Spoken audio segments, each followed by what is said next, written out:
Welcome to episode 56 of the Second Look Sports Podcast. I'm your host today, Justin Arenburg. Joined along with me is Brandon, Brown, and Cristian Ceniti. Guys, this is an exciting time of year where we basically go from March Madness, the national championship game, right into Masters Week, right into the end of the NBA and NHL regular season, into their playoffs. It is an exciting time of year. But first off, I just have to ask, how's your guys' week been? Brandon, I know we just talked off camera. Your day has been crazy, but overall, how's the week been for you guys? We'll go to Brandon first. No, yeah, good week, Justin. I think starting to feel like the weather's turning for real now after how many kind of fake outs we've had, I feel like, from Mother Nature. But here in Toronto, we're starting to get some of that warmer temperatures, start to feel it. So I think for me, it's been nice mostly because of that. Like you just start to feel a little bit better when you're out. You see the sun a little bit. We had some rain today, but otherwise, no, good stuff. Can't wait to chat it up with you guys. And we haven't done this for a couple of weeks, so excited to get into it. Yeah.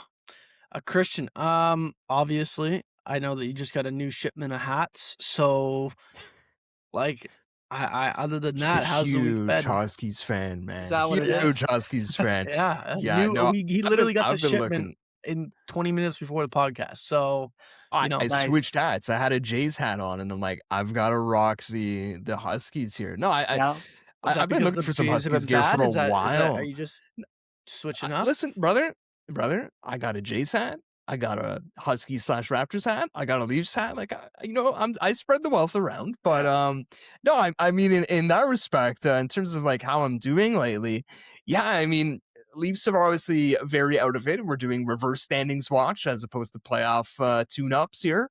And yeah, I was definitely relying on the Jays to, hold their own, because my other sport that I love to watch at this time of year, you have Formula One that gets going, but we've had 2 races canceled around this time of year now. So it's a 5-week break going on there. So it was all resting on the Jays' shoulders. I've been to one game. I got to the second game of the Dodgers series. They didn't take that one. They took the finale. But listen, yeah, maybe they're not holding totally their end of the bargain, but that's what I'm focusing here on in the next little bit.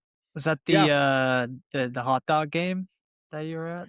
That was the hot dog game. I am proud contributor of how many did you contribute? Yeah, how many glizzies did you consume? There's like over 100K, right? I think. I was with my buddy Brian, and we both contributed 4. Honestly, my plan going in is like, I'm gonna grab 4 each. Okay, so I was gonna grab 4, and then I always like to get. I always say this about the concessions at Rogers Center. For whatever reason, Mary Brown's at the Rogers Center beats every other like standalone Mary Brown's location. I know this is totally off the beaten path, but it just tastes way better in Rogers Center. So I love to get that. That's my go-to. So the plan was 4 dogs plus some Mary Brown's. Didn't end up doing the Mary Browns. I should have just doubled up, and I could have contributed more. Maybe I didn't. I did my part. I could have done even more of a part, but I don't think you did. We'll break the record again sometime soon. 102,000 plus hot dogs is what was consumed on that night. 77 cents crazy. Is how much they were selling the dogs for. It wasn't even a loony dog that night. It was 77 cents, and you're telling me you only ate 4? You didn't even contribute your part. Listen, man, I'll make up for it. This won't be the last time a record is broken this season. I'd like to believe that we can reach even greater heights in the dog leaderboards. Okay. You think? We think you can beat 102,000? I wonder what the record is for any ballpark. Honestly, I don't know. I think that's a good question. That's a good question. But I would be surprised unless things take a turn here, I'd be surprised if they are able to get a bigger crowd this year than what they had for those Dodgers games. I would agree. I do remember a couple years ago, all 3 of us were on a golf course, and I remember treating myself to a dog at the Arnold Palmer Invitational. It was a pretty good dog. Like, it was a quality dog, probably better quality than the Schneids we had at the Rogers Center. But what do you think of Masters? Do they serve dogs at the Masters? No, they don't or you serve think that's dogs. I don't think so. Are you right? kidding me? Their That's menus. ridiculous. Someone always talks about the menu. Like, I haven't seen that tweet this year. They don't serve dogs at the Masters. You got the classic egg salad sandwich. like Yeah, or eggs. what is it? The terrible. pimento cheese. The pimento cheese sandwich as well. And then there's a couple other things. They introduced a new thing to the menu this year. It's literally called the candy bar. There is no other name. It's literally Is it just like a Kit Kat? Like, is it like, or what I is think the? it's got, like, do we have any other details? some kind of nut in it or something like that. I don't know.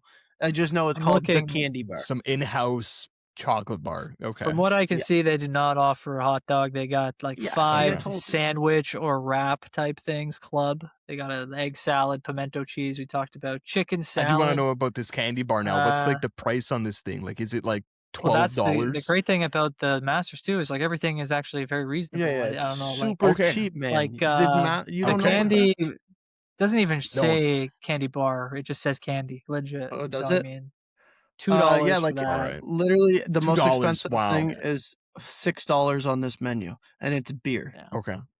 That's it. Shame on me for not being dialed in on my Masters menu prices. And they but, are selling Advil and Aleve, so anyone who's Oh, on are the they? course all day. Are they selling 75 cents Are they gets you selling that. sunscreen as well, or what? That's No, it probably doesn't something look that's like any goes in sunscreen. No, a high demand no there. sunscreen. So, I mean, well, we're off topic already on the sports podcast front. So, I mean, in terms of my week, I have to just bring up the fact that like we might have the greatest movie of all time out in terms of the fact we've all seen it. Project Hail Mary. It honestly was terrific, guys. Like that is probably the highlight of my week. Project Hail Mary. Brandon, did you watch it? Oh, I I'm haven't pretty sure seen it Brad- yet. No, Okay. I thought I you haven't did watch seen it. No, Justin, we talked about this I think the other day. Yeah, of, I thought you would watch a it. My movie bad. that long. But like me and my fiance probably won't go to that in theaters. We'll watch it at home for sure. But I've heard great things. I've heard amazing. Like, I've already watched it twice. I watched it in theaters. I watched it again at home. Like, yeah, I know it's really good. It's honestly on my movie Mount Rushmore. But like, I'm a guy who doesn't watch that many movies. Like, you guys know, you can throw TV shows and movies at me, and it'll take like 10 tries until I say yes, I've watched that one. Yeah. So it's not but like you are a very deep list, nitpicky but with your movies. So the movies. yeah, that you do I'm watch, nitpicky so. because like it takes me. I gotta decide beforehand. Once I'm bought in on the concept of a movie, like and then we're getting going. But Anyway, always great movie. Amazing movie. 2 hours and 40 minutes does not feel like 2 hours and 40 minutes, and that's saying it in the nicest way possible. So let's move on to actual sports talk today. We'll start off with the NHL. Guys, I just want to hit on the first topic, the Ottawa Senators, and I just want to touch on one thing. It's the fact that Thomas Chabot, after 17 days of breaking his arm, came back into the lineup and played 21 minutes. Like, I understand, hockey players are always going to be a different breed. They have a different level of toughness, it seems like, than other sports do. A lot of other people in general do. But is this not a little bit absurd to you, even more so than what we've seen other people play with in the past and come back for in the past? Brandon, I'll go to you. Well, I mean, it feels like every, if you want to use like an arbitrary number, like every 5 years, you see a story where a team, with St. Louis Blues in 2019, kind of come from out of nowhere and make the playoffs, and they end up going on a run to the Stanley Cup and win the cup. But so, I mean, it's not like completely unheard of. I think I definitely thought the Sens were maybe going to miss this year. Once they kind of got going, it kind of felt like that's just where it was headed. I've said this to you before, Justin. I thought and this could still happen, but I was much more confident, I think, in the Red Wings earlier in the season than I am now. I really thought that they had kind of turned the corner and they were going to be that kind of team to maybe just get in and figure it out and maybe go on a run. But obviously that's still to be decided. But I can't help but think that the Sens team is going to be a tough out regardless of where they end up finishing. I mean, it's likely that they stay in that second wildcard spot, and then they're going to be a tough team to get out, even for a team like Buffalo or Carolina at this point. I mean, it's crazy to think that the Sabres are right there in terms of the conference, and if things swing their way, they could be hosting playoff games through the first couple of rounds if it works out for them. But yeah, I mean, it's. Are you I don't think shocked, though? Are you shocked that Shabbat's in the lineup? Like, are you shocked by that? The fact that he broke his arm basically 2 weeks and 3 days before playing again? Is that like kind of absurd to you?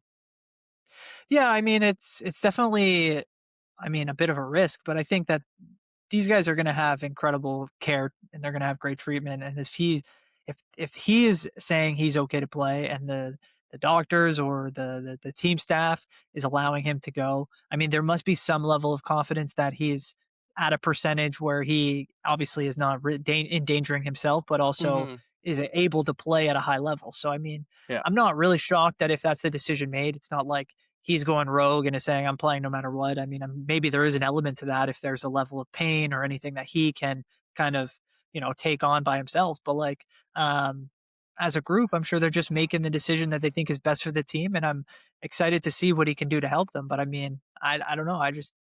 I tend to think that when it comes to like fractures and things like that, it all depends on like the severity and what the level of everything is. Like, if it's not something that's completely debilitating and he's able to play through it without risk of a further injury, like I said, um, he's a warrior, and I expect him to play and play well. So I mean, that's going to be awesome. Yeah, for I sure. should I should take a look here. I don't know. I'm pretty sure he has like screws and some Yeah, so plates going he on here did in the get some forearm, right? screws and plates put in Yeah. place. Had surgery literally like a day or two after the injury occurred. And he's out back on the ice. He was even out practicing 5 days before he even started playing. It's just a freak of nature to me. Like it just shows how much Thomas Chabot cares about, winning and being a part of the team and not feeling like, hey, I might be like 50% ready to go, but like I'm not just gonna sit back here and wait till I'm like 75 or 80%. I gotta get out there and play with the guys because we're in the midst of a playoff race. And obviously, last night another big win for the Ottawa Senators, and it boosts their playoff odds, and they're most likely going to clinch now. I'm pretty sure a win of any kind tomorrow night and a loss of any kind for Detroit secures them a playoff spot. So, like, just talking about Ottawa in general, Christian, do you look at Linus Ullmark as like the catalyst, I guess, these last week and a half here? Like, or not even just Ullmark, it's been the stars. Like, the stars have shown up for this team in the last week and a half. Brady Tkachuk, Tim Stützle, Jake Sanderson coming back, Linus Ullmark playing back-to-back games and honestly playing pretty good as well in those games. Like, is this team the most dangerous team arguably heading into the playoffs, in your opinion? Yeah, a lot to unpack there. I'm actually going to start because I do have a little bit still on the Shabbat of things Sure, there, right? sure. Him returning to the lineup, but we'll go through all the everything there. But yeah, like I feel like a lot of times we'll see an injury and you're like, well, it didn't look that bad. Like how did he Yeah, end up with that injury? That looked whatever. That one was like it looked bad in the beginning. We know the injury was bad, and that's what yeah, makes this shocking, right? Like it wasn't yeah, innocuous. It looked bad from the get go. So definitely kudos to him there for getting back that early, and just on them in a whole, and like Linus Ullmark. I mean, definitely the catalyst you can just say for the entire season of the Ottawa Senators in terms of the ups and the downs, right? Like it kind of has been as Linus goes, the Ottawa Senators go. Goaltending in general has dictated them. yeah, So yeah, for sure. that's the main thing. That's the main thing there, but other than the goaltending, the core part of it, I feel like you've heard more people talking about Tim Stützle now and kind of how he deserves more credit for his play. And then just, yeah, like Brady's had question marks in terms of his performances, probably coming out of the Olympics now, but it speaks to their depth, really, that they haven't had to rely on him from start to beginning. And I'd say the other thing that I want to credit is I believe they're one of the top teams in terms of scoring depth. Like I think they have the Yeah. most NHLers either in double digits for points or goals. They're deeper than you'd think, even beyond the core. Yeah, for sure. Like, you think of guys like Shane Pinto, Ridley Gregg, Warren Fogle, who they added at the deadline. I think that's a sneaky good add at the deadline that we didn't really talk about. They didn't do a big deal at the deadline. Everyone thought, we might see a big deal happen for them at the deadline, but it never did. But Warren Fogle has been a terrific piece for them. Other than that, looking at this team, like Carolina might get them first round. Do you think that would be, there's a possibility that they could upset Carolina? Do you think that's a chance? That's the analytics poll right there, right? That's an analytics poll, eh? The underlying numbers. I would love to see that. I actually think there's definitely people who would take the Senators. I don't know if that speaks more to how people feel about them or maybe the lack of trust in the Carolina Hurricanes season over season, because I mean, yeah, I'd kind of say Carolina and where they sit in the power rankings for the East has as much to do with just it being a flat year in the East overall as it does like that they've quote unquote like unlocked anything this year opposed to past years. They don't feel like this doesn't feel like Carolina's year. Sometimes that's exactly what you need. Like I think back to the Capitals and when they broke through, that wasn't the Capitals season. It was the year before where they won the President's Trophy. So maybe that's the cover that Carolina needs. But I think they'll be one of the more popular underdog picks in round one if you do end up with the Sens-Canes matchup. I feel like that's been the case though in past, like you said, Christian. Like I don't know if it's a couple years ago, maybe against like New Jersey, or if they've gone up against other teams seem to be coming up in the Metro, and they end up just making it through, and then all of a sudden they're back in the conference finals, and everyone's like, okay, here we go. But I don't know. I do think that in that matchup it would be very much like a whose goaltender is going to kind of fall apart first kind of event, because we've seen in the past that's been something that Carolina's dealt with, trying to find the right guy or survive the right guy, with injuries and stuff. And Ottawa, obviously with Ullmark, like as good as he's been lately, it still feels like, and he said as much, like there's still some skeletons in the closet there. So it'll be interesting to see how that looks going into the playoffs. But I mean, it's been a great story. And I think that for hockey in Canada in general, it's just great to see, the option or the opportunity for another Canadian team to get in there when it didn't seem like even the fact that Winnipeg is pushed back as much as they have, whether or not it's likely that they're probably not going to make the playoffs, but to be right there is like, it's just, that's the kind of effect you want on the season when it comes to, NHL hockey in Canada. So it's just hopefully that I'm hoping that they get in at this point, because it's great to watch and they're a fun team. So we'll switch up to another team in the Atlantic. We'll talk about the Montreal Canadiens quickly. Another win last night against the Tampa Bay Lightning. First off, let's just mention off the top about Cole Caulfield, 50 goals this season, joins the club's 50-goal score. It becomes the first one since 1990, I believe, to reach the 50-goal mark. A great accomplishment. It doesn't really happen a lot for Canadian teams, it feels like, outside of Edmonton and Toronto with Austin Matthews and Connor McDavid and Leon Draisaitl in the past couple of seasons. So for Montreal to get back into that, I guess, realm with a goal scorer, it's a special accomplishment to see.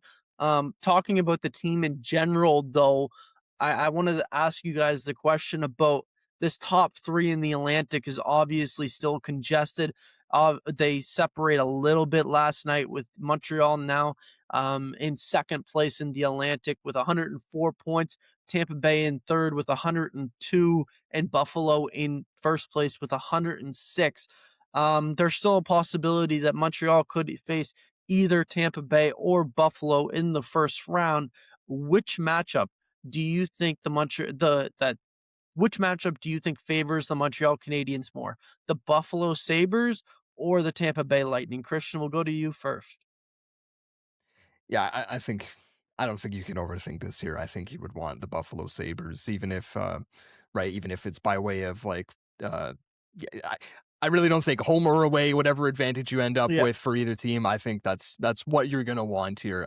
Tampa, this year, they've also been an analytics darling, right? Like, I don't know how many teams this year expected them to have such great defensive metrics, especially with Victor Hedman being missing for so much of the season.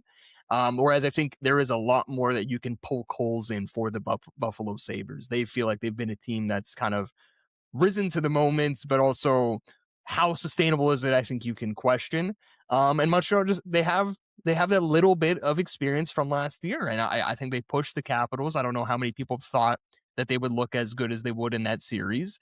And I think that would basically be 50-50, honestly, in that series there. I might give an extra percent to Sabres, mainly because I think I'd prefer to see their success opposed to Montreal's. But as far as just analysis going in, I think that's what you would hope for. I think Tampa does feel like they are just a cut above with the experience and how good they've been this year. They're not a slumbering giant. They've played like a giant as well. For sure. Brandon, like your opinion on this as well. Like, do you think Montreal needs to have home ice advantage against either team that they face? No, definitely. It's certainly not. I don't think that they need it to go in and to give themselves a chance. They're to me are very much, and I'm not sure if the numbers support this, but they feel very much like Buffalo, where they are kind of the more quick strike. They have so much talent and young talent, and they're quick and they move the puck, and they do all these things that I think gives them a different look than I think a Tampa Bay, who's I think just much more calm and collected, and they know exactly what they're trying to do, and they obviously rely so well on Andre Vasilevsky and the way the defense has played this season. Like, it's a whole other thing, and for that reason, I'm not saying that like I would pick them in a series against this team, but I actually do kind of like the idea of Montreal, that young group, hungry, quick, fast, going up against that Tampa Bay team, and just to kind of see what it would look like, because I do think that that gives you a different kind of look than what you would see against Buffalo, who's obviously riding so much momentum too. That kind of goes against you a little bit there, but by a slight edge, I might say Tampa, because some of their pieces are a little bit older too. Like, injuries can happen. The guys can get worn down a little bit. We've seen Hedman have some injury troubles. I don't think Kucherov's been 100% healthy all season. So, I mean, you never know. So, I mean, I think for that reason, I mean, I might say Tampa, but I think either way, like whatever series that is going to be is going to be phenomenal. Yeah, I agree with Branto. Yeah, John, I think you're going to agree with this too. Think of all the teams we brought up so far: Carolina, Ottawa, Montreal, Buffalo, Tampa. Only one has a surefire goalie. It is Vasi with Tampa.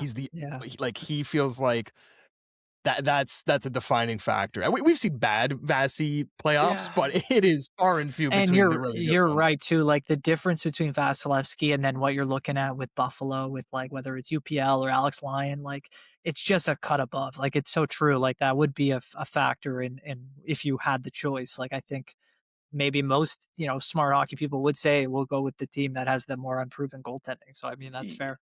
Yeah, for sure. I think the one thing that I think about with Montreal and playing Buffalo or Tampa Bay this season is the fact that, like you said, Brandon, the way that Buffalo plays is kind of similar to the way that Montreal plays. And so for that reason, they have actually struggled against Buffalo this season. They've lost a couple games to Buffalo, and I'm pretty sure that they're 1-3 against Buffalo overall in the season. While for Tampa Bay, they have played Tampa Bay really well. Even the last two games, like on Thursday night, they played Tampa Bay, and they honestly don't give up a lot in that game where you'd expect Montreal to give up a lot. And a couple weeks ago or a week ago, they go down to Tampa Bay and they beat the Lightning in Tampa Bay 4-1, a pretty convincing win. So for what it seems like in terms of regular season, obviously we know the playoffs it's a whole different ballpark in terms of what you're going to get. But the way that they played both teams in the regular season, Montreal seems to play better against Tampa Bay, and they seem to be able to figure out Vasi, even though I understand Vasi is the number one goaltender, probably in the Eastern Conference, outside of Jeremy Swayman, who's been absolutely ridiculous this season, and Ilya Sorokin. If the Islanders are able to get in, those are your top three goaltenders in terms of play this season. But the Montreal Canadiens, I don't think, would be nervous to go up against the Tampa Bay Lightning. I do have one last point about, just in general, about Tampa Bay. I don't know if you guys have noticed, but like, it feels like Tampa Bay, the last like couple weeks at least, playing against Buffalo, playing against Montreal, they tried to enforce their will a lot. Like, they've they really were trying to get into scrums after the whistle. Penalty-filled games. Yeah, Yeah. very into scrums after the whistle. Penalty-filled games. Yeah, very penalty-filled games. They're trying to enforce their will. The one thing I would say that I was impressed by both teams is the fact that they didn't just let Tampa Bay walk all over them when that happened. Both of them stood their ground, and they actually fought back. Josh Anderson had a really big game. I know not scorecard-wise last night, but really big in terms of, like, sticking up for his teammates, playing around the edges there. I really think Josh Anderson is going to be effective for the Montreal Canadiens in the playoffs, but that's the one big thing that I noticed over these last couple of weeks where Tampa Bay did play Buffalo and Ottawa even, and Montreal, is the fact that none of those teams really backed down to what Tampa Bay was trying to do. And in years past, Tampa Bay was able to bully other teams. And I think that was a big telling sign for me of how this is going to go this postseason. I think that's something that me and Brando can relate to too. Like the Toronto has played Tampa very well in the past 3-4 seasons, kind of ever since they played them that first year in the playoffs. And for whatever reason, it feels like we've had their number more often than not. Toronto's had their number more often than not. Just before you move on there, like in the East on like a more individual basis, did want to confirm Cole Caulfield, no goals, no empty net goals in his career, not just this season. I thought it was just crazy. this season. Yeah. That is crazy. Insane. Like, I don't know if that, like, I don't know if you point that more to like Marty St. Louis just never puts him out there in that situation or whatever. Maybe I'd love to know like how much time he's had out there with an empty net available to him. It might be not much at all. There was even one against the Lightning. There was an empty net available, and Nick Suzuki shot it instead of just passing it up to Cole Caulfield. Obviously, it depends because the Tampa guy basically, I forget who it was, but basically, literally just took Cole Caulfield out of the play, and like by like guarding him, like or trying to guard him and not let him get the puck, and just let Nick Suzuki basically have an open net to shoot it into. So yeah, I think there's a little bit of like he's on the ice for empty net situations, but he just never has done it, and he's just I said this just a little bit ago when I'm making a video for today for social media. He's one of the most purest goal scorers in the NHL. Like Austin Matthews, a really pure goal scorer. Cole Caulfield, I really think is one of the purest goal scorers in the NHL. Do you guys feel that way when you watch him or no? Oh, I mean, yeah, pure is like just the subjective word, like adjective. Like I would say yes, because when I think of pure, I'm thinking like, okay, your job is score goals, not much else. Who does that the best? Yeah, he's the answer, right? Like the Matthews comp there, we quote unquote expect Matthews to play great defensively on top of what he's doing. Cole Caulfield, he has a job and he gets it done. It's score goals, right? So I think that's fair. No, he's one of the few guys that like when he gets to that spot, like kind of on that hash mark, and he's loading up for a shot. It's like for me, it's like it's more likely to go in than not. So yeah, like that's a guy that he like you said, he does his job. He knows exactly what he's supposed to do.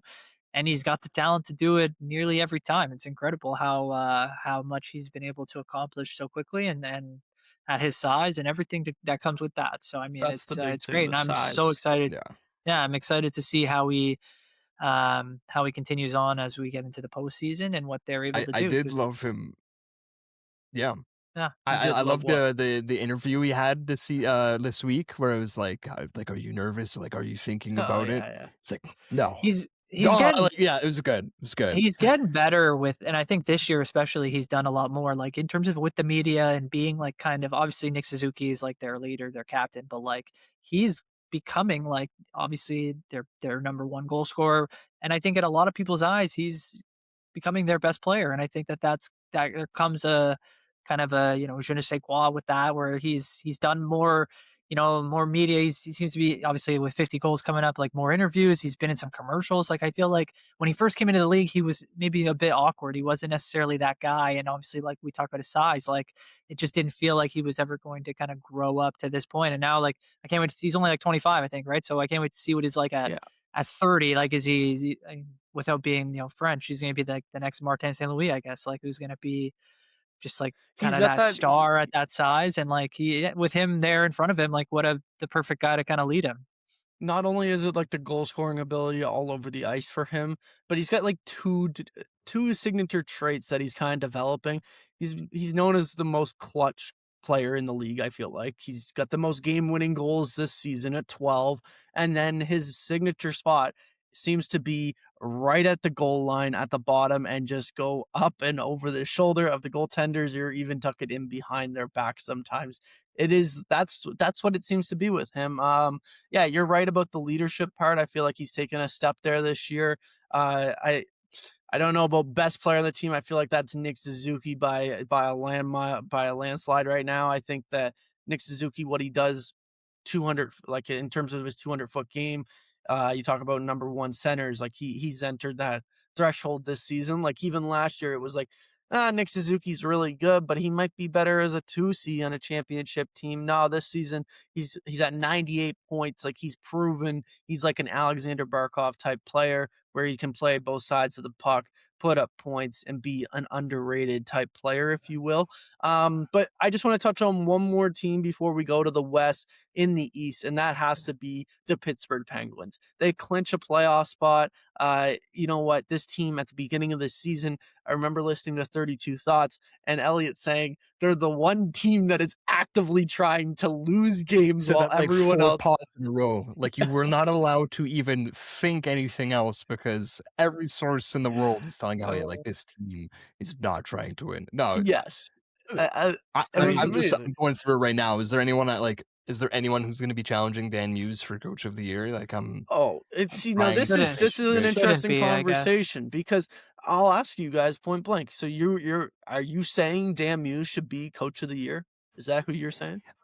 So it really depends on, like, should you include the context of preseason kind of expectations, right? Or is it just the performance on paper? Because I think Pittsburgh's had up and downs, let's say.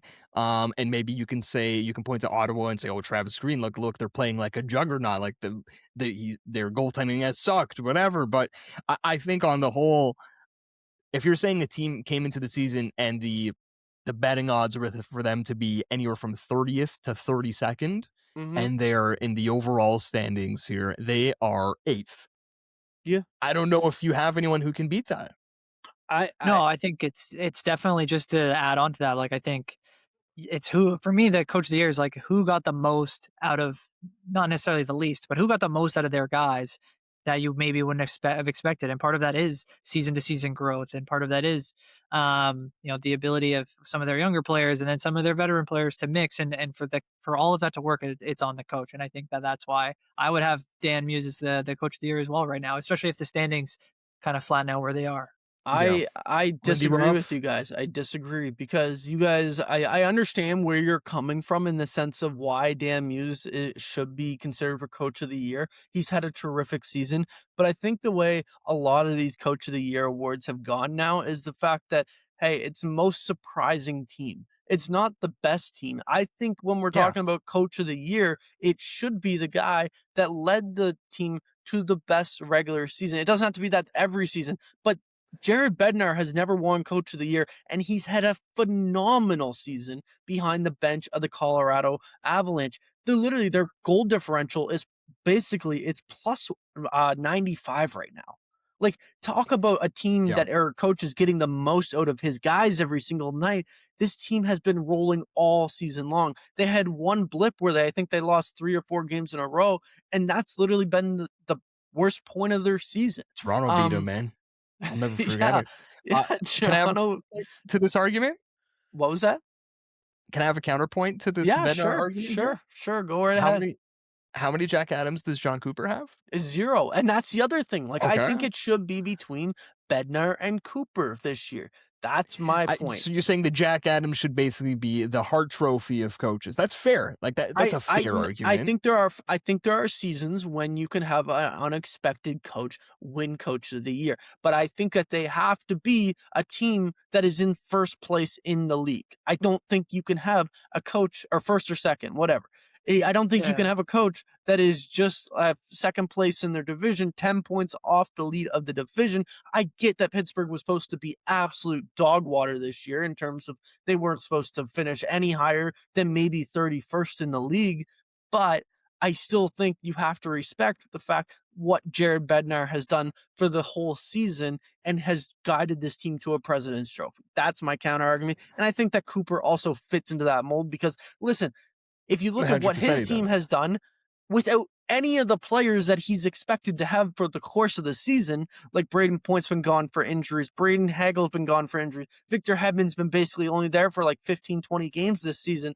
You know what I mean? Like, there's so many big pieces in that locker room that the supporting cast for Kucherov has not been there this season. It's literally been, we talk about the defense. JJ Moser steps up. Darren Radish has stepped up. Getting the most out of your guys. That is also John Cooper. So I don't think that Dan Muse should be the coach of the year. And those are the two coaches that it should come down to, in my opinion. If you guys have counterpoints to this, I'd love to hear it, but I just don't see an argument for how you can say John Cooper or Jared Bednar can't be the coach of the year. We're having two different arguments here, because I think if you're asking who's the best coach in the NHL, if you're just doing a poll around the NHL, those guys are the ones that are going to be named. But we have a precedent in terms of, like you said, how the voting goes for the Jack Adams, and whether it's right or wrong, that's fair to have the argument about. That's what we're doing, right? So I'd say based on how the Jack Adams has been voted for previously, I think it's Dan Muse, maybe Lindy Ruff. I think I'd go Dan Muse over Lindy Ruff, because I think the Sabres have had previous expectations of being this good, or even slightly close to this good. Like we said about Pittsburgh, total surprise. No, I don't know how many Penguins fans in their delusions thought about this, where, I think a lot of people too, like, even if you just want to talk about like relative to expectations, like the Avalanche, I don't know if they're expected to be President's Trophy winning, but I think people will sit down and look at, here's this team's coach, here's this team's roster, who's extracting the most out of the least. I think Dan Muse is still that answer there. Yeah, I mean, I tend to agree. I think the bigger case, especially if they win the Atlantic or even the Eastern Conference, like the Sabres, I mean, with Ruff should be absolutely a finalist. There's no doubt about it. But I mean, with Muse, like he also didn't have Crosby for a period of time. They had lost Malkin for a period of time, and I think they had obviously everyone breathing down their neck in the Metro, and I think a lot of people expected them to kind of fall off at some point. I definitely did. I expected them to maybe, still be in the hunt for a wild card seat at this point in the season, but to stay as consistent as they've been, to be right there in the division, they're going to have a division playoff spot in the first round. With everything said and done, I do agree with Christian that I think my leader in the clubhouse right now would be Dan Muse. Obviously, with still a few games left, that could change things all around. Just depends on how things actually finish. But I mean, you look at Bednar and you look at Cooper.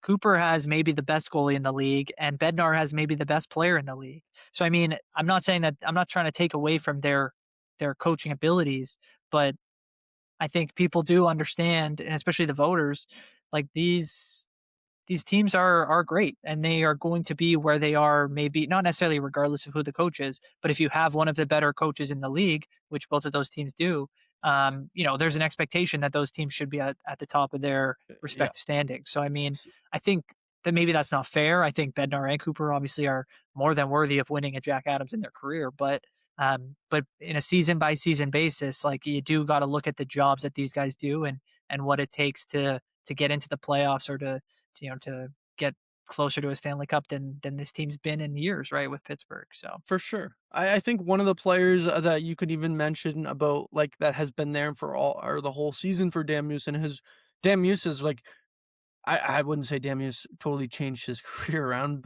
but like, Erik Karlsson, man, like, he was on an absolute downward trajectory for his career, and he was starting to, like, really fall off a cliff ever since that trade happened to Pittsburgh.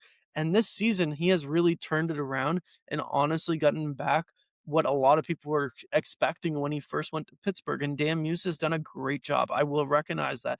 I will definitely concede that. And I think that Dan Muse has gotten a lot out of a lot of players, like Anthony Mantha. Whoever expected he was going to score 30 goals this season? You know what I mean? Like, he's gotten a lot out of a lot of players, and it's been really impressive. I just think Jared Bednar should be the front runner for the Jack Adams this season.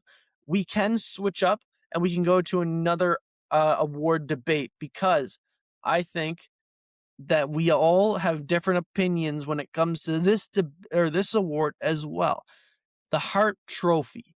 Okay, this is a 4-man race. This is, there's still 4 horses right in the running down the backstretch at the Kentucky Derby.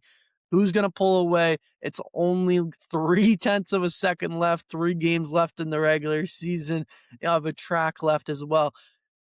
It's MacKinnon, it's Kucherov, it's Celebrini, and it's McDavid. Who is your Hart favorite right now? Brandon, I'll go with you. So similar to your Jack Adams argument, Justin, I'm going to go with Nathan MacKinnon, and mostly because I think he's the best player on the best team, and he's having a year that's certainly valid. I think maybe not the best last couple of weeks here, but he's still near the top of the league in points. He's going to be near the top of the league in goals. He's going to be, I'm sure, near the top of the league in terms of plus minus for forwards. Like, there's so many things that this guy does, like, that is so phenomenal. And he, to me, there may not be a bad answer in any of these guys that you're talking about, but for me, MacKinnon right now this season, I think, still exemplifies what I would describe as the best player in the league. So that's where I go. But again, this changes all the time. So is it fair to say that with 3 games left for most teams right now, like, this race is not decided? Like, this is for sure. Like, these 3 games matter. I'm going through it, and I've made an argument in my head for. I will say, I think unfortunately Macklin, it's going to be number 4 for Macklin. I think San Jose now. I think the argument for him, there was a tons of people saying he will be their number 1 if they make it. Well, that's off the plate now. Some of the argument might be, well, they were right there. And that doesn't look like it's also going to be the case. They're a little bit of a ways off. Not that it's Macklin's doing, but you throw in the fact that McDavid goes and has a 5-point game against the Sharks there as well. Yeah. I honestly, I'm going through it. I really do not know how to handicap it here. I will say this, like, on the McDavid watch, he's at 133 points now. Yes, Kucherov has missed games. MacKinnon is at 126. Kucherov's 128. If McDavid ends up with like a 10-point lead over MacKinnon, like if he's at 130, like 140 to 130, like I feel like this, like I'm saying, this is what it's going to come down to. These 3 games, and if any of these guys continue to tally the points, that's going to matter. That is going to matter. Yep, for sure. If McDavid had a 10, 15-point lead, I think it's a little bit different. I don't think that what 7-point lead right now on MacKinnon. Are you saying in general? In general, I think like he would need a bigger point lead. I don't think the Edmonton Oilers have been as good this season. I don't. There's also a difference thing where I look at it as you can be the point leader in the NHL. You can be the guy with the most assists and lead the league in points. That does not mean you're the MVP of the league. And I think that we need to separate that, because some years, like, you know what, we give it to the guy with the most points. And if McDavid then for the last 3 games scored 15 points, another 3 or 5 points in his last 3 games alone, then you know what? Sure. Then he really pulled away from the pack, and he really, stepped up his game. But my thing is, we got to talk about MVP. You got to talk about most valuable to the team, and that would be Nikita Kucherov for me. Like, Kucherov has been the most valuable player to their team. I think and that's because of Celebrini. Celebrini, without a doubt, is the most valuable player in the league this season. There is no question in my mind who has been more valuable. But it's the fact that, like you said, his team has fallen out of the playoff race now, and he's not going to obviously make the playoffs, and it's not going to be as close as what everyone had thought it was going to be. So that's why he's probably going to lose a lot of votes. Kucherov has not, like, a lot of people just think, oh, Kucherov has the supporting cast that has been really good. Like I said in the Jack Adams thing, he hasn't had that this season. A lot of guys have missed time, and yes, Kucherov himself has missed time, but when he has been on the ice, he has been the most productive forward in the NHL in terms of points per game. He's leading the NHL with 1.75 points per game, while McDavid's sitting at 1.68, MacKinnon's sitting at 1.64, Celebrini's sitting at 1.38. I think that Kucherov, what he does on a nightly basis, has really impacted this team. Obviously, we talk about the defense and stuff like that for Tampa Bay, stepping up and playing a bigger role considering the names that were on it. But I think Kucherov is the guy that has carried this team the most out of any other team in the NHL in terms of like MacKinnon and McDavid. I think Kucherov's been the guy to carry his team the furthest. I don't know what you guys feel about that. Well, he got to sit during the Olympic break, so it's unfair. He rested maybe too. Maybe that's it. I mean, I'm sure that absolutely electric. And I mean, that's a fair point. Yeah. It could hurt. It could not hurt. Doesn't matter. No, I think he had the most noticeable stretch of this season where I just felt like every night we were saying, well, another 4 points for Kucherov. Well, another 3-point night. And this is very just anecdotal here. He feels like the guy in the league who gets the least goals, just not on accident, but like his goals are a lot of individual efforts, and his assists are a lot of, oh my God, like assists that you don't see coming, right? Like the fake shot on the power play is just incredible to watch. Like a lot of people would say power play points are empty calorie points, and you watch his, they don't feel like it. They don't feel like it. So no, I think you can 100% make a great argument for him. And he's to the previous conversation we had, and to the second, going back to the conversation we had about the Jack Adams and sort of previous voting, and maybe a coach not having a Jack Adams might push voters one way or another. He feels like one where we've been ignoring of recent. A lot of people like to talk about this guy. This is someone who's back-to-back Art Ross winners. Where is this Hart Trophy? We kind of need to get him one, and that is going to help him, I think, in some respect as well. But like I said, man, I really do think. But who's your pick? Games matter, who's your pick right now? Who's your pick? I would probably lean. I'd probably lean Kucherov. I was going to say McDavid, honestly, but a lot of it is like the one game can do it, and I think that 5-point game is what kind of made me be like, oh, maybe he's. I think Kucherov is the guy who's had the talk the most often this year. Like I'm really not like you can't. I don't think anyone can really commit to it right now, which is crazy. I don't think we have this often. I do think we have this type of race often where it goes this to the wire. I do think that because of the year that Edmonton's have, if McDavid has had like a 5 or 10 point lead, throughout the kind of the season, I would probably be saying, yeah, this guy's been on top of the league the whole year. But it was not an easy start, and even kind of a first half for them. Like he struggled at points of the year. Like the team struggled at points of the year. Obviously, he hasn't had his running mate now in Leon for a while, and like he's still going off. And I think he deserves credit for that. But if I look at the entire season, to me, I mean, yeah, Kucherov would be probably. I mean, in my regard right now, like it'd probably be by a very close margin. It'd be MacKinnon, then Kucherov, and then McDavid, very slightly separated. But Kucherov, I think, has been, along with MacKinnon, they've been the two more consistent guys. And MacKinnon obviously hasn't had his guy in Makar in the last couple of weeks either. And he's been kind of trying to hum along too, and has fallen a bit behind McDavid, especially in terms of the points. But Kucherov, I think he's 4 or 5 goals behind McDavid, and then like 10 behind MacKinnon. I think that should matter a little bit. Yeah. Like there are just little things for me that I think add up. And just because maybe MacKinnon hasn't been the flashiest guy in the last couple of weeks, I think that he's still been, for me, the best player consistently throughout the season. Can I throw a stat in the mix here? This is actually, I just looked this up right now. I'm sure this has been probably pointed out too. Since Jan 1, okay? Let's start with MacKinnon. 38 games played, 56 points, 1.47 points per game. McDavid, 38 games played, 23 goals, 40 assists for 63 points, 1.66. Draisaitl is ahead of him at a 1.67. Yep.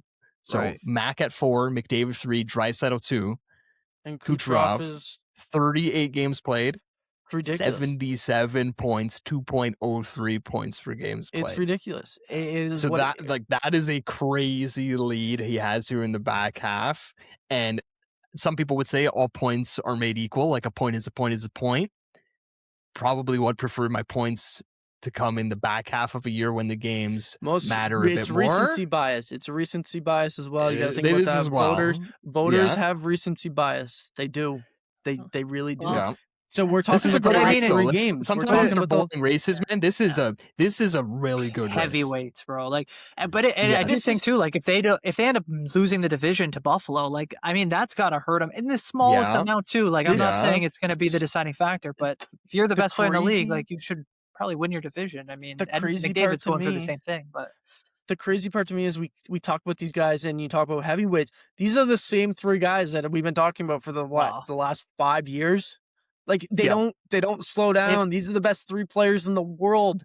There's a reason why they're so damn good. And you can throw Leon in that mix. You can throw Austin when he was in his prime in that mix. But it's still these three players we go back to the mainstays. At the end of the day, these are the guys that everyone looks at as the friggin' cornerstones of the NHL that set the benchmark every single season and really drive the play. Like these are the guys. And just another stat. I don't know if everyone cares as much about it because it's a plus minus is a stat that I don't know. People I think it matters when you get to a certain number and that certain threshold. You can even just look at like just on and off ice goal differential, right? Like, which is basically just plus minus with a couple extra steps. Yeah. I think once you get to plus 30, then it's a significant, okay, you're obviously having a good season. I think that we look at MacKinnon plus 56 this season.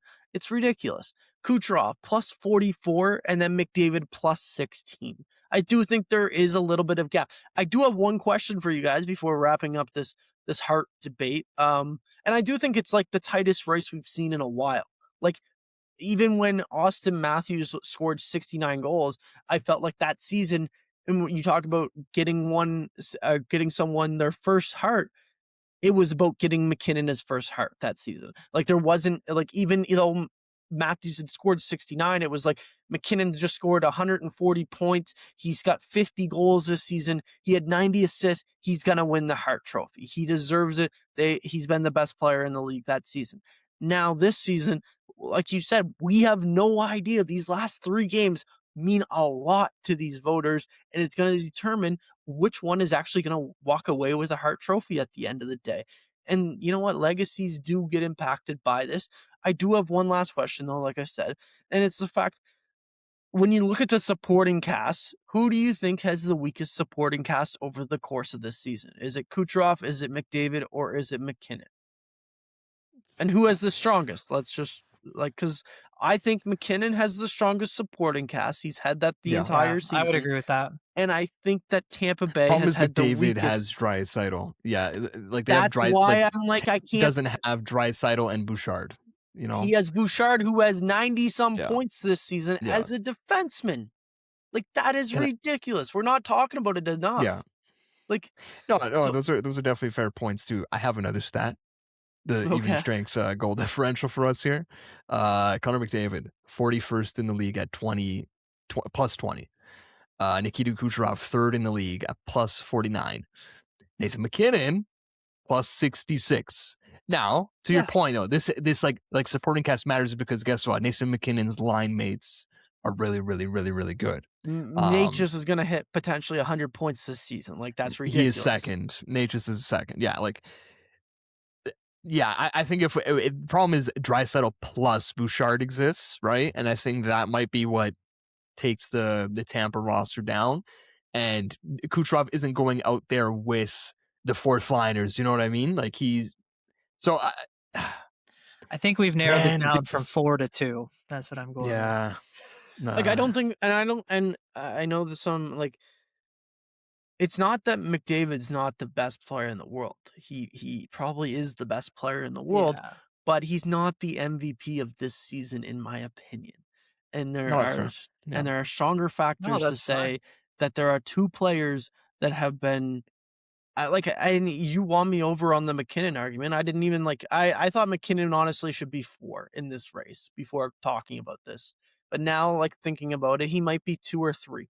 McDavid, obviously, 2 or 3. Celebrini is down to 4, but he is the most valuable player in the league this season, without question. It's just because I don't think we've ever had an MVP that hasn't been in the playoffs. You know what I mean? So I don't think that anyone would ever be willing to change that.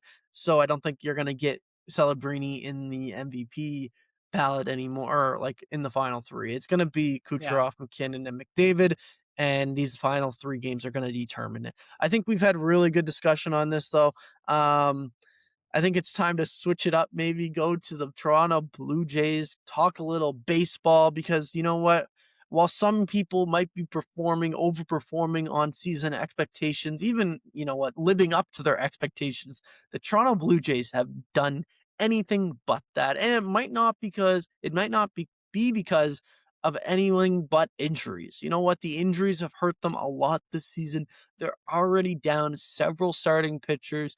Basically, the only guys they have running out there right now that started the season is Dylan Cease and Kevin Gausman. Those are basically the only two. You can even throw Eric Lauer in the mix if you want, but he's also been sick This and is not the Max best. Scherzer slander.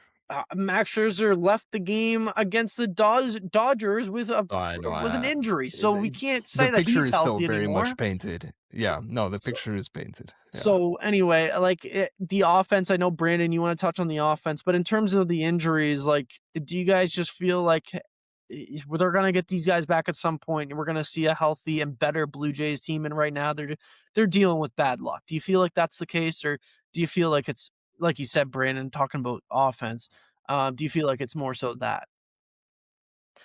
Yeah, I do, to be honest. I think that there definitely is a case to be made that they're gonna get healthier.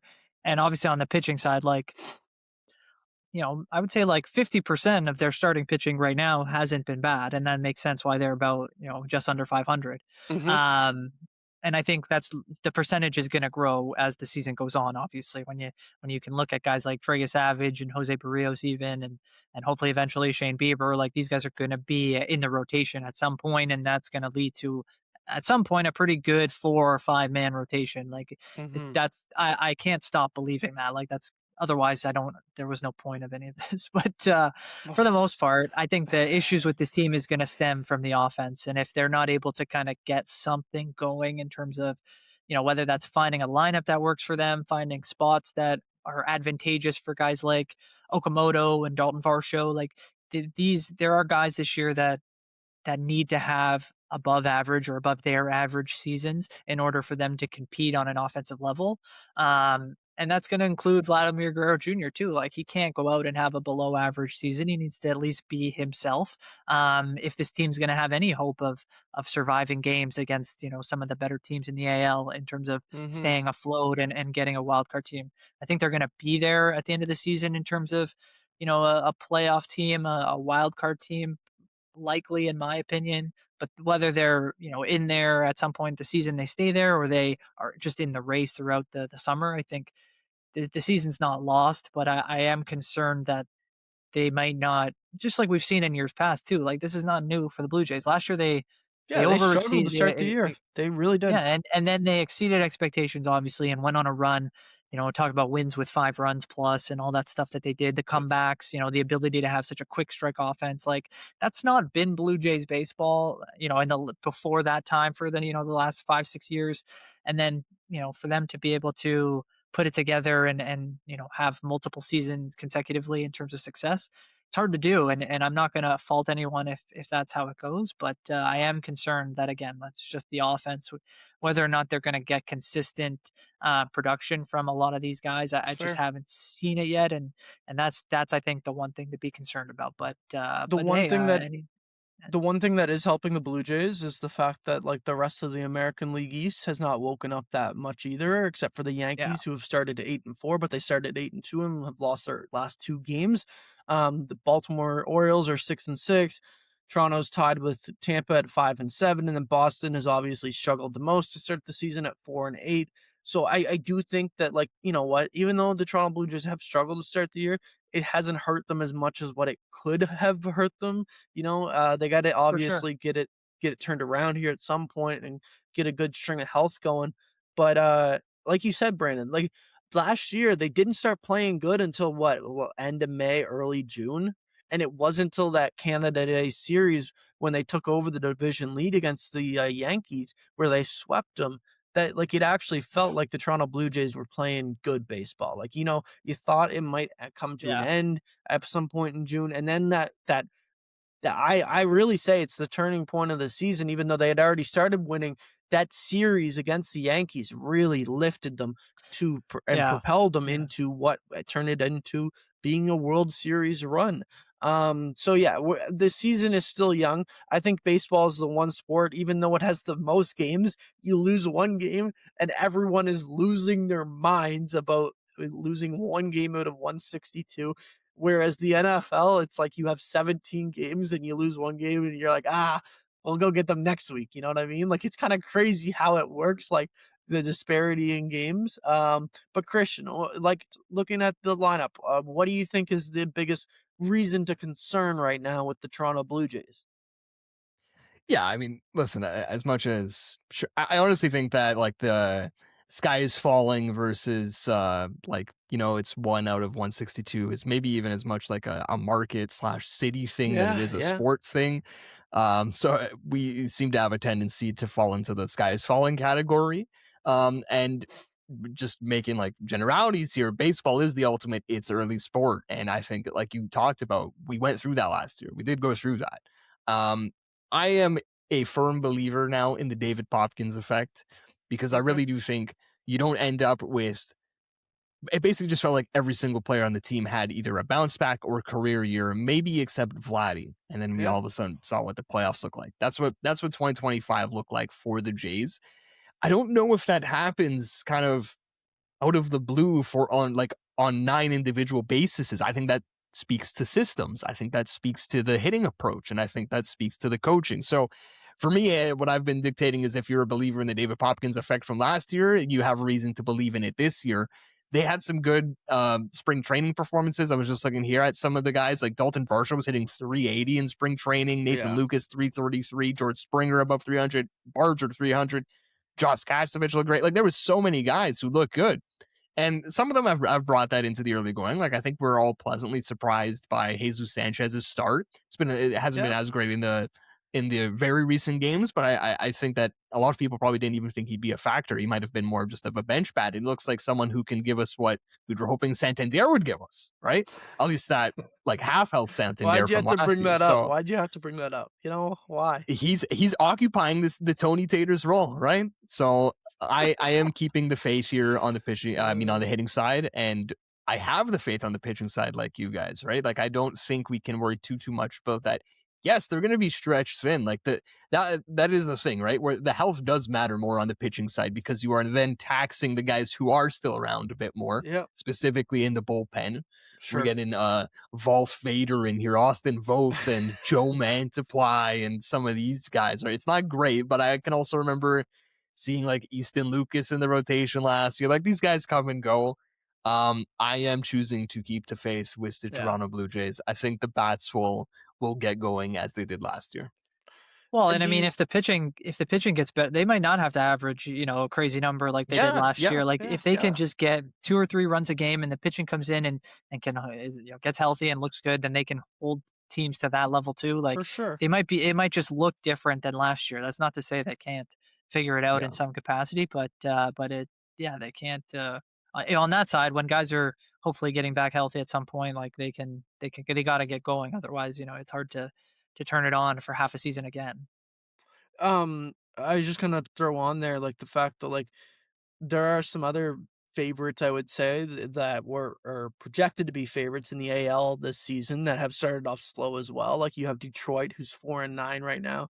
You have Seattle. There's only 5 teams who are above 500. Like, out of 15 in the AL. It's not a lot. Like, you look at Seattle, who's also 4-9 to start the year, and they're probably the team that was most favored to win the AL in general this season. So obviously, just because you start out slow or your bats aren't woken up yet, doesn't mean that's who you're going to be for the whole season. Now, is there reason to concern with the pitching health, like we've talked about? Yeah, but like, there's chance for guys to get healthy, and like, they're getting Trey Savage back in a couple weeks. You have Jose Barrios maybe like 3-4 weeks away. You have Shane Bieber, who's starting to ramp up now, going through a spring training ramp up session now. So there's a reason. Patrick Corbin on the mound tonight. Let's go. Listen, I'm hyped for Patrick Corbin. Let's see if he can actually do something. I think that what though, the the health is going to come around for the Blue Jays. The one thing I guess we can like touch on, Brandon, though, but your reason to concern with the offense as well is, we talk about Bo Bichette's production being gone, and who's going to replace that. You thought that might be Barger to start the year. I really was a firm believer in that. Obviously, he got injured, hurt both of his ankles on the same play. Not a great look. I still think bilateral ankle discomfort. Get it right, okay.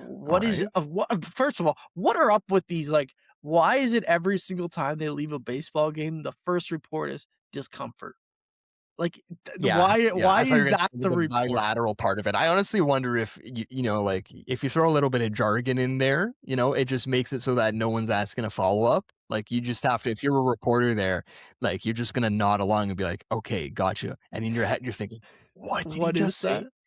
Like, for example, like, guys, do you know what a contusion is? Yeah, like I have no idea. Like, when how many times have you heard that? How many times have you heard about a contusion? Okay, Brandon, take a stab at it, brother. Yeah. Well, I know for a contusion, there has to be impact. I'm sure that whether it's, there's probably like a specific body part, like a muscle or a bone where that has to happen on. But I think it's just, for me, it can happen for me, it's like more of like impact that results in like extreme bruising or something, like damage to that area. I don't know. I'm probably very far off, but I think like let's give Brando an applaud here, okay? Because he said the word. The contusion is just a bruise. Bruise. Bruise. There you go. Yeah. That is it. So like, right, you can go on this diatribe of what else it might mean, whatever. But it is just a generality where if the manager comes out and says he's got a left forearm contusion, you're not following up on that. You're just gonna say, okay, right? Yeah. Right. Like, where if he said like he has a left forearm bruise, you might piece together. You're gonna be like, I don't know. Maybe it doesn't actually matter, but I just think they throw jargon in there for the sake. I think it also probably gives it probably also like make if the way that I'm thinking it makes it sound like it's maybe worse, so it maybe gives them more time too to kind of like deal with it. Like if you just said, oh, he twisted his ankle or whatever, or he bruised his arm, people would be like, you get back on the field pretty quick. But you go bilateral ankle discomfort, and it's like, whoa, that might be something that lingers a little bit. So it's like we're talking like not just one, we're talking two here, right? It's like it changes your view on it. At least it's not trilateral.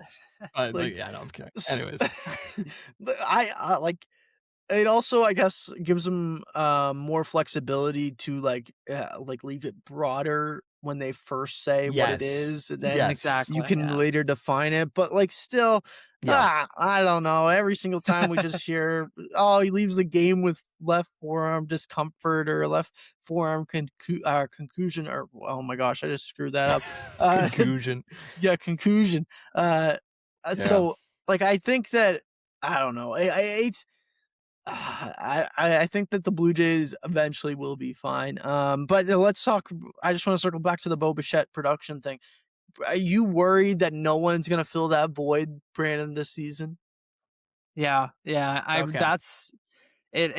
It's not that it comes down to one player to do that, but I would say that on a total 162 game basis, I don't expect the Blue Jays to have as many hits as they did last year in general, or score as many runs. And what it comes down to is there really has only been one. You could argue Santander played games last year, so that's a subtraction, but it's really Bo. He played the most games of anyone who's going to be out of the lineup for the Jays this season, and I don't think it's fair to think that Okamoto himself is going to do that, but it's like you said, guys like Sanchez and even Varsho, who didn't play, half the season last year, like they need to be contributing to closing that gap. And it could happen, but that's the biggest thing. It's just where the run's listen, come Brandon, from. I really do think that Dakota Joshua, Matthias Michelli, and Nick Watt can help. Oh my God, what a great Bo comparison. Bichette. Not to get too doom and gloom here. I won't even pretend to know like who the names are available at the deadline on the batting side, but maybe you're looking at that. Maybe instead of a Shane Bieber or whatever. I think most of us, I think most teams in ideal world are just saying use the trade deadline to go and round out your bullpen. That's what every team would love to do. It's the easiest thing to do. There's always guys available. They will But need to maybe do if you're that. Toronto this year, you're looking more. Yeah, and you're right. That's still going to be a thing. Like, Jimmy they're still gonna Garcia, have to also do another that. injured guy. Yeah, Maybe he'll show bring up him too. in. We'll Get see. Garcia. Need him Tyler back. Rogers, great Garcia's- start. yeah. Great start. Louis Yeah. Varland, dog, right? They're in a better best place, that's for walk-up sure. They song might in the not need league. to go. They might not need to go get a big name, Yeah. but like a guy to one or two guys that can help and be Yep. better than what they've had. Yeah, A Sir Anthony Dominguez type, right? perfect. Right. So, like, yeah, there's examples out there, but like I said, I'm not going to pretend to know who the bats are out there. We did like some Stephen Kwan talk last year. Maybe that percolates again, but That's the kind of no, guy. I think that is a real conversation, right? Like you do have to fill that void. Definitely. It's real. It's real. Yep. It's a void that has been left, and yeah, I like the comparison there you had with your doom and gloom Leafs. I'm sorry. I'm really sorry, but yeah. Can't So hate it. I'll leave it up to you guys. Do you want to talk 5 minutes of Leafs to get your anger out, or anything that you guys are angry about here at the end of the podcast, or should we talk about the Masters and what's been going on there through 2 days? I'll let the floor be open to you guys in terms of that. ¿Por qué no los dos? Why not both? Yeah, let's do quick. don't know. I don't have Fine. that All much right. to say on the Leafs, but All right, fine. Let's go to the would Leafs like to- first. Well, got to do a little bit of Leafs corner here because yeah, we haven't been able to get them out since the Keith Pelley presser. I'm not going to go over that. I just we've actually had some stuff. We had a little technical difficulty last week, so don't worry about that. Potentially. But yeah, I do want to talk about like kind of where the GM coach stuff is at here, and I think it's worth pointing out that like this has had a huge domino effect on the league. Like I know it's kind of been disputed that the DeBoer hiring wasn't really a result of what's going on in Toronto, but I think either you have this Ron Francis thing now, and like Seattle's on their own thing, but he'll enter maybe a Toronto mix. You also have Jim Nill, who signed an extension directly after Brad Treliving was fired. We have Pat Verbeek signing an extension right now. It's a real thing. And then just on the names that are in the mix right now, Gillis and Maeda, they seem like as Brando said, the clubhouse front runners. I don't know. I actually think that I feel like I've seen more negative reaction to those guys being the names right now. And I just feel like I see a lot of people being like, I don't like the sound of that, but not really offering up alternatives or what they would like to see instead. I think people are very skeptical about Gillis because of his 12-year absence from a GM/president of hockey ops position. That doesn't mean 12 years away from hockey. And from everything I've seen, this is a guy who is going to be on like the leading edge in terms of people bring up the sleep technology, all this stuff. Guess what? Like, he's still in hockey. He's probably going to think about what the leading edge is in 2026. He's not going to be like, all right, we got to do it exactly like how we did it in 2013. And then Maeda, I think people also just like to draw like a Dubas comparison. I just think people need to be more elasticity in what they expect from this role. Like, I don't know what people are expecting if they're not going to offer up ideas. Like, it felt like a lot of people wanted Doug Armstrong, and now that he's out of the mix, it's like, well, I'm not going to be happy with whoever it is. Well, do you want Chris Pronger? That's another name that's been he's on a media tour recently, and he's done a lot of stuff around here. I had said that I was bought in by it. And I don't want to be a prisoner of the moment where it's just whoever is being out in the media the most is the guy that I'm proclaiming as the next one, and that makes sense. But I think from everything I've read so far, from all the research I've been watching Hockey Night in Punjabi interviews with Sonny Maeda. I've been watching videos of Sportsnet's coverage of Gillis's firing in 2014. I have like the most of what I've read and heard from Gillis so far of any guy for president of hockey ops. That's fair. Yeah. Brandon, No, I mean, I think the most important thing when it comes to this decision or decisions, I guess it could be, I think it should be like, it's just getting the best and most, not necessarily the most experienced, but you need to get an experienced guy in probably the president role in order to kind of do what you want to do, which I think is move forward in some respect. And maybe, like you said, Christian, the idea of Gillis, who has the experience, who's, on the edge of a leader in analytics and data that wants to move forward and get back in to the league, I guess, and try to bring the Leafs out of what they've been in the last little bit. And then you have a guy like Sonny Meta who is on the same kind of edge, where he's obviously been on the forefront of that and has seen great teams and has helped teams get to a point like obviously the Florida Panthers to be able to win, and has done that in a different way. And I think as long as you have a combination like that, it's fine. The last thing I want is a Chris Pronger in a presidential role, and then have like a Sonny Meta in GM where you can't do that. They're going off and doing, like if you're interviewing Meta right now for a GM role. Yeah. Who is the president, and are they signing off on that? Are they on the same path? So, I mean, like, you just need to be in lockstep with what your decision making is, and you need to have a plan for kind of what, the type of people that you want, what their experience level is, and what they want to do.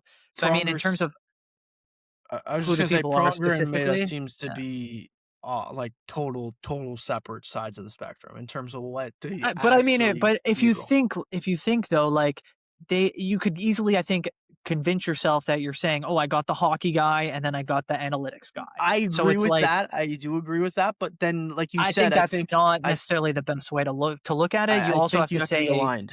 What's the experience? Are we aligned? Is the most important thing, yes, because I think you can be from two very different camps of the hockey sphere and still be aligned. I don't think you have to be from the same corner, right? So that's definitely true. I'm going to use the last minute of Leafs Corner here just to bring up the Neil Glasberg thing.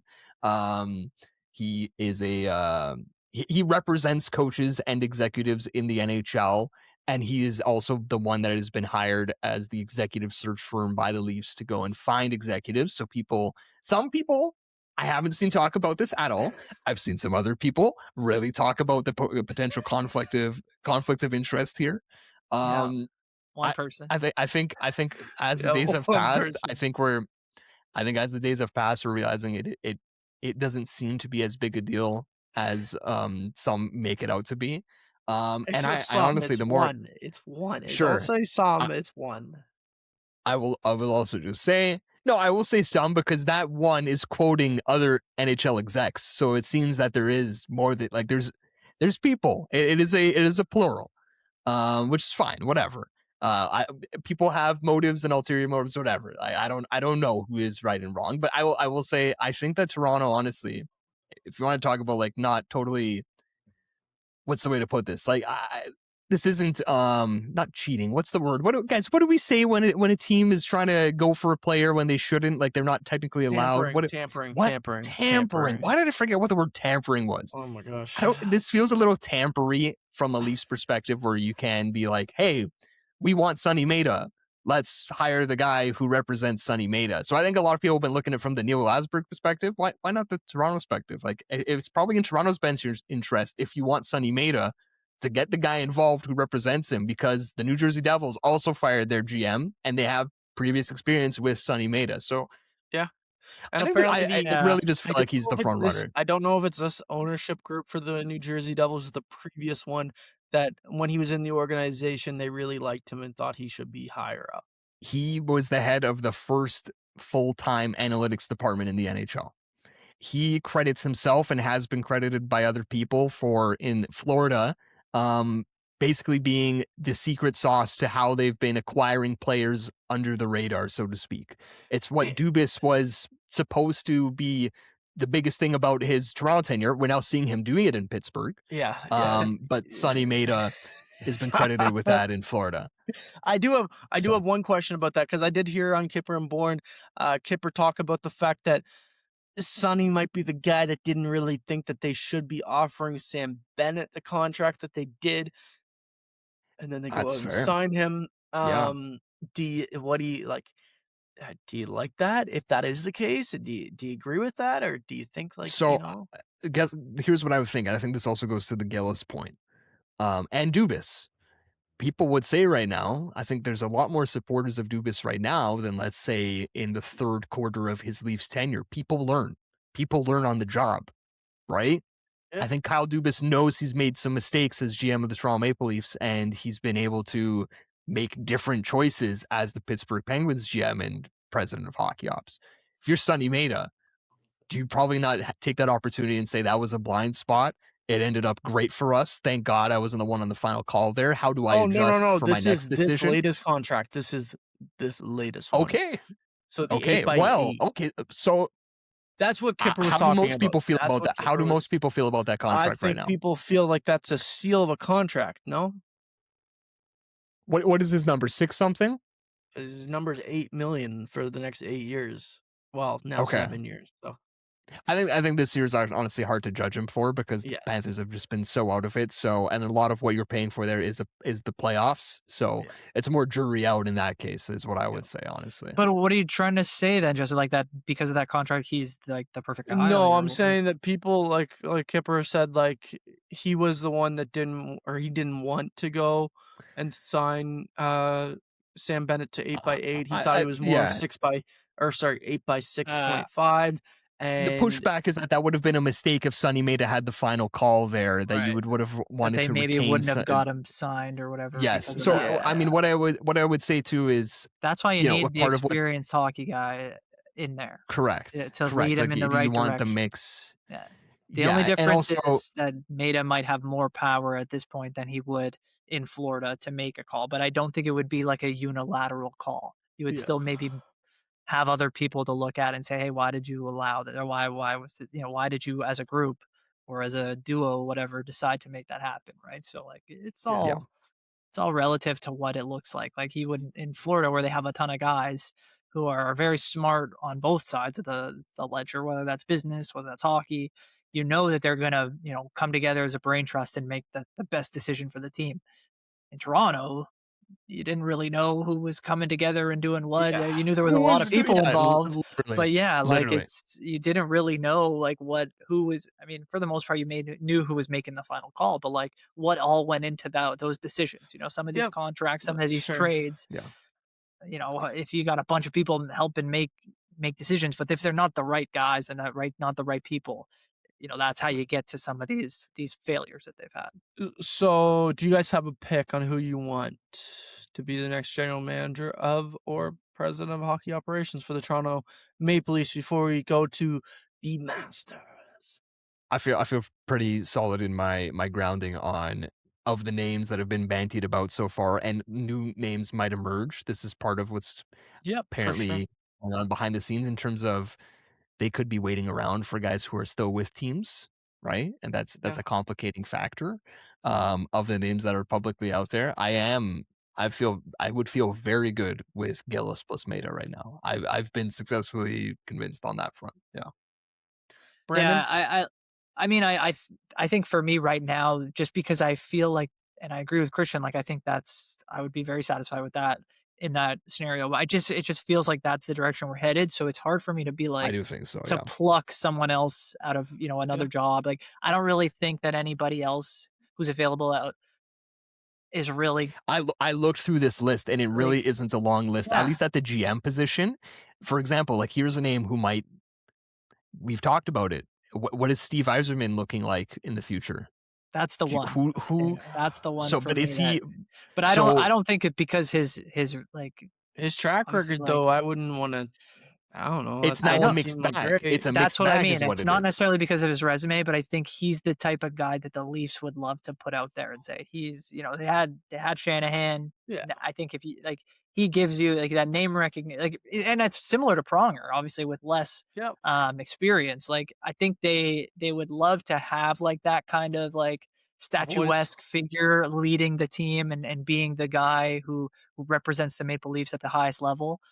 But I think that is conflicting with what they feel they Yeah. truly need, which is a different type of person to lead this team. And I think that's for better or for worse. Like I think, yeah, like a guy like Gillis is the guy I think if what they're saying is correct, like that's what they want to do, then I think that's the direction they should go. Yeah. James Myrtle mentioned on a podcast produced by Mr. Brandon Brown, the JD Bunkis podcast this week, that Tim Barnes is another name that he is curious about. He is an assistant GM with the Washington Capitals who is apparently of the same archetype as a Sonny Meda. So there's names that we might hear about. We'll see. But I think Brando nailed it. Whoever the hell they are choosing, I need that person to be the face of the Toronto Maple Leafs starting next year. Yeah. They need to be the one that I think of ahead of Austin Matthews and William Nylander. I didn't get to say this last week because it was poofed out of existence, but I just needed to make sure that needs to be the order of operations. Matthews and Nylander cannot be dictating who is the head of the snake. Yep, I agree. Okay, you guys have made references about it all podcast long about being in the clubhouse and who's leading in the clubhouse and getting into the clubhouse. So we are now here, and the live update is Rory is sitting at 2 under through 12 holes on the second round, and he is at under 7 for the tournament in the lead. Tommy Fleetwood, though, has just made eagle on 15, and he is now at under 6 in second place, tied with Patrick Reed at under 6 as well. Can you give us our Canadian update, please? Your Canadian update, yeah, for sure. Nick Taylor is sitting at under 1 for the day and under 2 on the tournament, tied for 15th through 16 holes. And Corey Connors is sitting in tied 47th right now at +4. He is finished for the day. He is projected to make the cut. It would have to take a miracle for him not to make the cut at this point, but he should be there.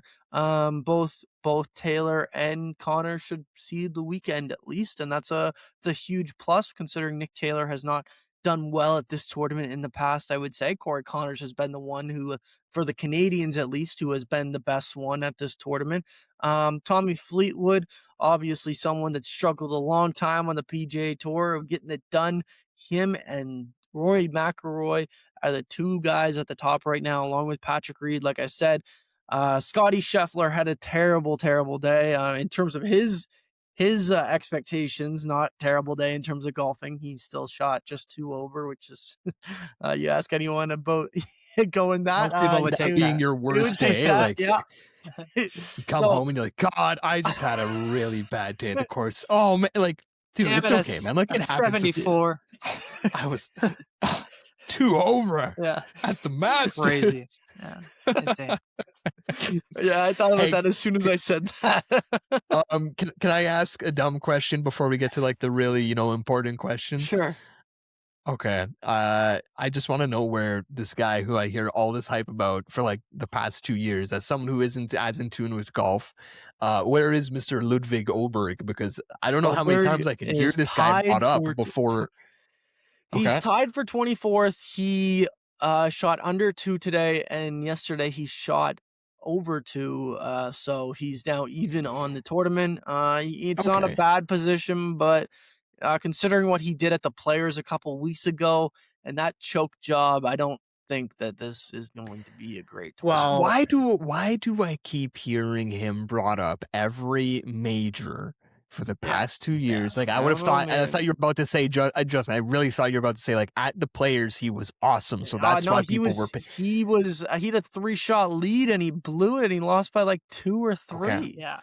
Brando's nodding along here. He has the goods. Tell me, Brando, what am I missing out here, man?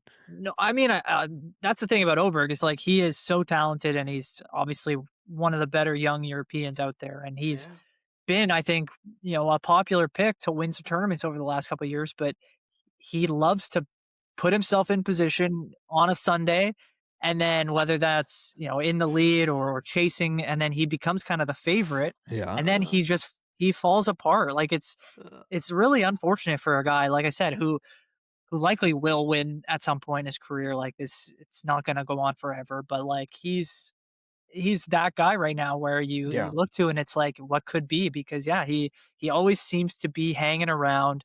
He's one of the pre-tournament favorites, and then he maybe doesn't start strong. Like I expect him tomorrow on Saturday. He'll probably have a great round, be in the mix on Sunday to be like, hey, could he make a move? Could something happen? And then just it won't happen because he just, for whatever reason, can't seem to put it together for 4 rounds.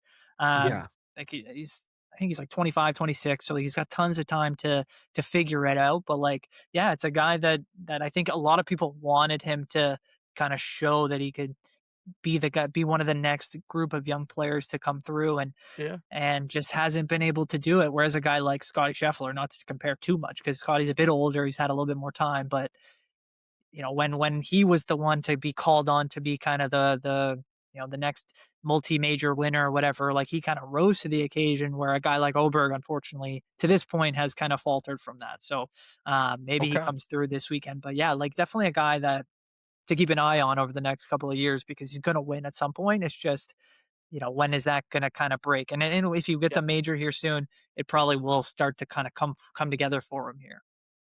Yeah, Yep. I feel like part of my frustration with that is awesome freaking answer that I get now the Oberg situation, Yeah. but as someone, like I said, casual watching golf, also Yeah. a casual, let's say, tennis watcher, right? You're tuning in for the majors, but you're like seeing who's doing good at like an Indian Wells or any of the 1,000 level tournaments, whatever. Yeah. It feels like those kind of premier prospects rise to the cream of the crop so much quicker, and it's easier to get behind an Alcaraz or a Sinner, right? Like versus in golf, sometimes for me tuning in and I get told about watch this guy, and I think it's just the nature of golf that it is so much harder to win a Yeah. major, right? Like you just so many things have to go right. That it's harder to get behind like one of these guys. I don't know, but thank you for the answer. No, Thank you. and the margin for error is, and I love the tennis comparison Yeah. because the margin for error in golf is so small. Like it feels like anyone in the field on most weekends can go out and win a tournament. Yeah. That's not necessarily the case in tennis. I think like the top five, there's a bit of a tier system after you kind of get Mhm. through. You mentioned Alcaraz and Sinner. I think there's no question that people view them as the top two, but there is a bit of a drop off after once you start to get to 3, 4, 5, 6, and then down. Below. Look at guys like we've got Felix Auger-Aliassime here in Canada, and he's consistently a top 20 finisher, does well in tournaments, but he's never going to probably break through and win, 2 or 3 majors. Like it's just not going to happen for him. Whereas in golf, like guys kind of figure it out and go Yeah. on a run in a year, or they end up with a couple of tournaments, in a year, and then they, obviously put together a couple. You just need a couple of good weekends, but it's so much different. I feel like in tennis, where it's like, yeah, like that consistent level of play from the top players, it just makes it near impossible for other guys to kind of break through and join that group. Maybe the solution is they just have to watch both more and get the best of both worlds. But I know, Jut, you got to go, right? If we're gonna give our Masters pick here, We're right? 2 rounds in, and we're gonna give it to you like we were. Yeah. Ludwig Ober. No, I'm kidding. We knew this before the tournament. No, honestly, I'm gonna go with the guy sitting in P5, or sorry, tied for 5. Okay. I'm gonna go with Justin Rose. He's under 5. He shot under 3 today. He honestly has been the runner-up 3 times at this tournament. Lost to Rory in the playoff last year.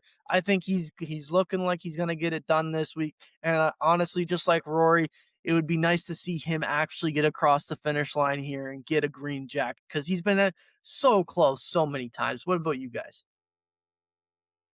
Well, I'll go for. I think it's not exactly the sexiest answer, but I do think that Rory is going to kind of win this one. He's And I now think at it's going to be under 8. He's now at under 8. Yeah, I do think that Two-stroke lead.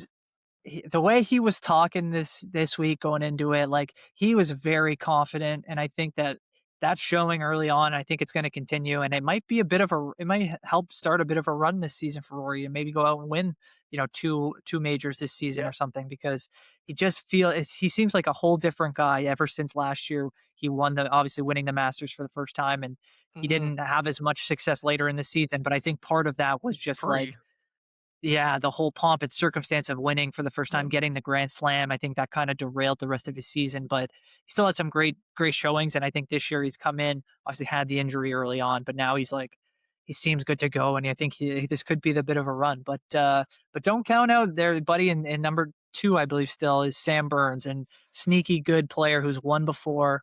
And I think could be that guy who sticks it out, pretty consistent player. And if he gets going, he could be a guy to take over that lead.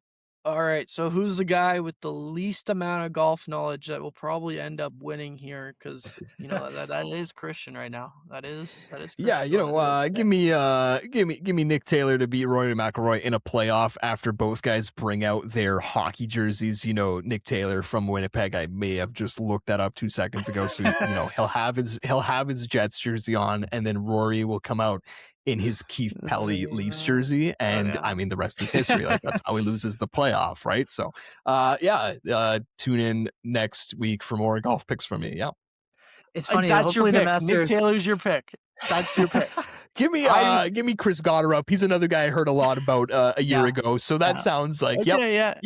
He shot 300 today. You know what? You're honestly not that bad. That's my pick. That's my pick. Yep. Well, I feel like hopefully the Masters.